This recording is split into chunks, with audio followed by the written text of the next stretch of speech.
ঠাকুর, মা, স্বামীজির শ্রীচরণে ভক্তিপূর্ণ প্রণাম জানিয়ে স্বামী গম্ভীরানন্দ রচিত শ্রীরামকৃষ্ণ ভক্তমালিকা থেকে আজকের নিবেদন স্বামী নিরঞ্জনানন্দ, শেষ পর্ব।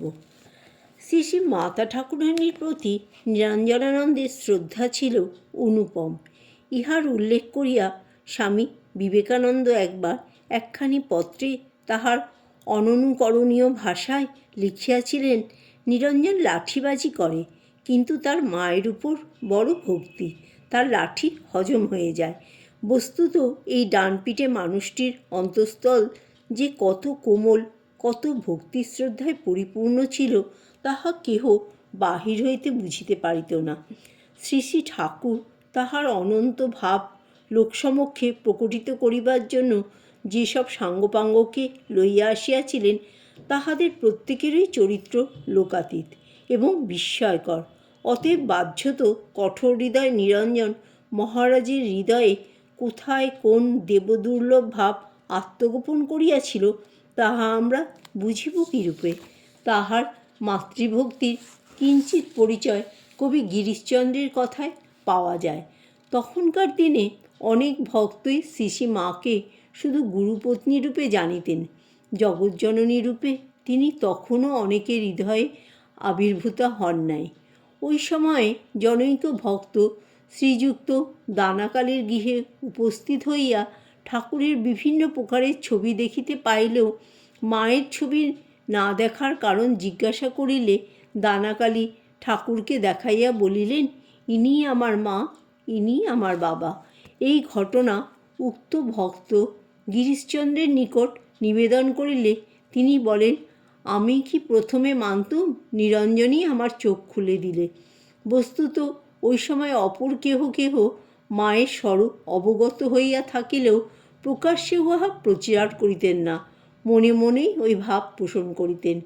নিরঞ্জন মহারাজ কিন্তু সমস্ত কার্পণ্য বর্জন করিয়া ভক্তমহলে উহা বলিয়া বেড়াইতেন এবং আবশ্যক স্থলে যুক্তিতর্কের দ্বারা অপরকে সমতে আনিতেন। গিরিশচন্দ্র যখন পুত্রশোকে একান্ত বিহ্বল হইয়া কোনো অবলম্বন খুঁজিয়া বেড়াইতেছিলেন, তখন নিরঞ্জন মহারাজ তাহাকে এই অমোঘ ঔষধের সন্ধান দেন এবং পরে স্বয়ং তাহাকে লইয়া গিয়া কিছুদিন জয়রামবাটিতে মাতৃভবনে বাস করেন। গিরিশবাবুকে জয়রামবাটি লইয়া যাইবার সময় স্বামী সুবোধানন্দ এবং ব্রহ্মচারী কানাই, হরিপদ প্রভৃতিও স্বামী নিরঞ্জনানন্দের সঙ্গী হইয়াছিলেন এবং তিনি সানন্দে সকলের সর্বপ্রকার বন্দোবস্তের দায়িত্ব গ্রহণ করিয়াছিলেন। তাহারা বর্ধমানের পথে উচলন ও কামারপুকুর হইয়া জয়রামবাটিতে উপস্থিত হন। তখন 15-16 দিন অবস্থানের পর নিরঞ্জন মহারাজ ও গিরিশবাবু ব্যতীত সকলে ফিরিয়া আসেন। গিরিশবাবু ও নিরঞ্জন মহারাজ আরও কিছুদিন তথায় ছিলেন। স্বামীজির দেহত্যাগের পর নিরঞ্জন মহারাজ অধিক দিন ধরাধামে ছিলেন না। বেলুড় মঠ ও কলকাতায় থাকাকালে তাহার পুরাতন ব্যাধি আমাশয়ের বৃদ্ধি হওয়ায় তিনি হরিদ্বারে যাওয়া স্থির করলেন। যাত্রার পূর্বে শ্রী শ্রী মাতা ঠাকুরানীর প্রতি তাহার ভক্তি শতধা উথলিয়া উঠিল। ইহার কারণ কেহ স্থির করিতে পারিলেন না। হয়তো তিনি চিরবিদয়ের আহ্বান অন্তরে অনুভব করিয়াছিলেন এবং উহারাই এইভাবে কথঞ্চিত বাহিরে উন্মেষ হইয়াছিল। যাত্রার কিছুদিন পূর্ব হইতেই তিনি আবদার ধরিলেন, মা যেন তাহার সব করিয়া দেন। মাতৃহস্তে রন্ধন, মাতৃহস্তে আহার প্রভৃতি সমস্ত কার্যের জন্য তিনি মায়ের মুখ চাহিয়া থাকিতেন, যেন মায়ের অসহায় সন্তান মা ব্যতীত আর কাহাকেও জানে না। শেষ মুহূর্তে যখন সত্যই বিদায় লইতে আসিলেন, তখন ধৈর্যের বাঁধন একেবারে ভাঙিয়া পড়িল। অবোধ শিশুর ন্যায় নিরঞ্জন মহারাজ মায়ের দুটি চরণে লুটাইয়া পড়িয়া অধীরভাবে ক্রন্দন করিতে লাগিলেন। কি সেই করুণ মিনতি, আর কি সেই মাতৃচরণে আকুল প্রার্থনা! তারপর ধীরে ধীরে চলিয়া গেলেন। অন্তরে জানিলেন ইহাই শেষ বিদায়। হরিদ্বারে আসিয়া তিনি এক ভাড়া বাড়িতে আশ্রয় গ্রহণপূর্বক তপস্যায় রত হইলেন। অতএব শরীরের উন্নতি না হইয়া অবনতি হইতে লাগিল। তিনি আমাশয়ে ভুগিতেছিলেন। তদুপরি অকস্মাৎ বিসূচিকা দেখা দিল।